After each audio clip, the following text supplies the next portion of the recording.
All right, listen up, future Brit. We're diving into the Life in the UK test today. It's a big one. It is, but don't worry.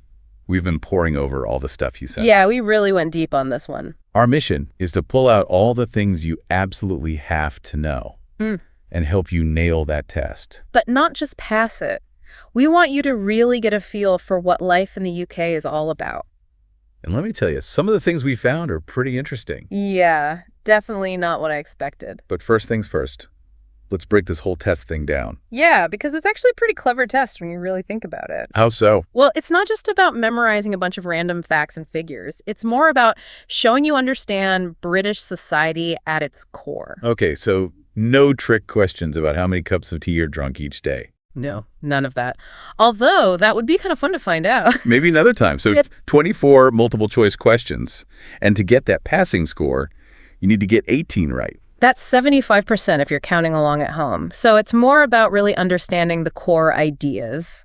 And less about cramming dates and names, right? Precisely.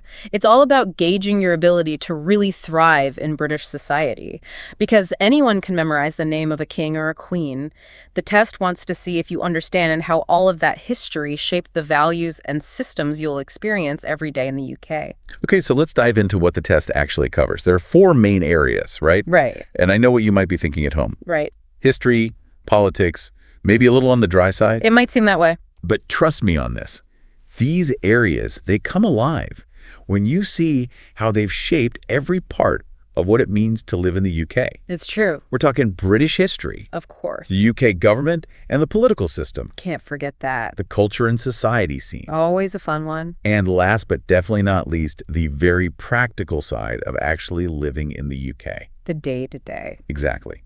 So let's start with history. All right. So you'll find with the history portion, it's not just about being able to rattle off all the monarchs in order. Which, let's be honest, is pretty impressive if you can do. It is, but it's more about understanding how these big pivotal events, Like what? Give us an example. like the signing of the Magna Carta, Okay. it's about understanding how something like that still has an impact on the UK's legal system today. Wow, that's actually really cool.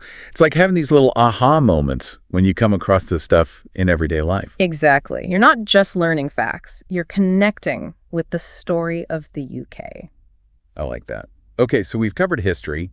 What about the UK government and political system? Yeah, that's next. And honestly, it's way more interesting than it sounds. I can imagine some eye rolls from our listeners right now. What makes it so interesting? It's like getting a peek behind the curtain to see how everything works. And knowing this can actually be really empowering, especially when you're navigating a new place. I'm like understanding the rules of the game before you get on the field. Exactly. And then we move on to the culture and society portion. And listen, we're not just talking Shakespeare and the Beatles here, although they do definitely make an appearance. Of course.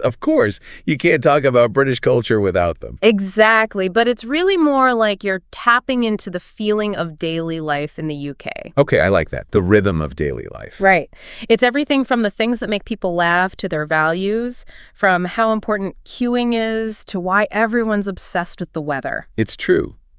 Brits love to talk about the weather. So true. It's like learning to pick up on those little cues and signals that really make the UK tick. It's all about the nuances. Exactly. Okay, so we've covered history, the government, and politics, culture, and society. That leaves us with living in the UK. Right. And this is the really practical stuff. The nuts and bolts. Yeah. We're talking healthcare, transportation, basically all those things you'll be dealing with day in and day out. The everyday thing. And your source material goes into some really helpful detail here about daily life. Oh, like what? Well, things like how council tax works, what your rights are as a resident, things like that. Oh, wow. So it gets into the nitty-gritty. It does. And honestly, these are things you'll really be glad to know when you're settling in. For sure. Because no one wants to be surprised by something like a council tax bill they weren't expecting. Nobody's got time for that. Right. This is about making you feel prepared and ready to go. Prepared and confident. So now we've got all this amazing information. But I'm sure our listeners are thinking, how do I actually get all this to stick in my brain? That's the million-dollar question, right? It is, because cramming is so not the way to go. It's the worst. So tell us what does work. Well, the good news is your source actually had some really fantastic study tips, like really good ones. Okay, I'm intrigued.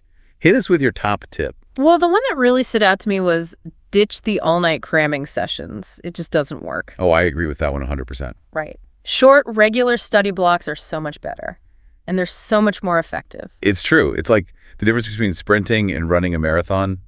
You'll get a lot further if you just keep a nice, even pace. Exactly. And that actually leads perfectly into the second tip, which is don't just focus on the what, but try to understand the why. Okay.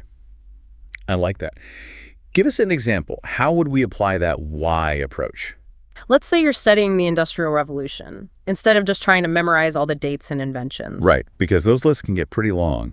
Way too long. Instead, take a step back and ask yourself, why did this happen here? How did it change things in British society? What were the lasting impacts, both good and bad? And when you start thinking about those kinds of questions, it's like the event goes from being this thing in a textbook to being this bigger story that you can really connect with. I love that. Instead of just seeing the painting, you're learning about the artist, the techniques, even the time period that inspired them. And suddenly you're seeing the bigger picture. Exactly. And then the last tip that the source talked about was using active learning techniques like using flashcards or even just explaining the material to someone else. Yes, the old teach it to someone else trick. There's just something about having to explain something out loud that makes it stick. It's like you're proving to yourself you really know it. Yeah. All right, and you don't necessarily need an audience to lecture at. Sometimes just saying it out loud to yourself can really help. Yeah, do that all the time. Whatever works. Exactly. No judgment here. It really does. Okay, so we've got our study plan, our flashcards, maybe even a study buddy ready to go. But there's one more thing we need to talk about.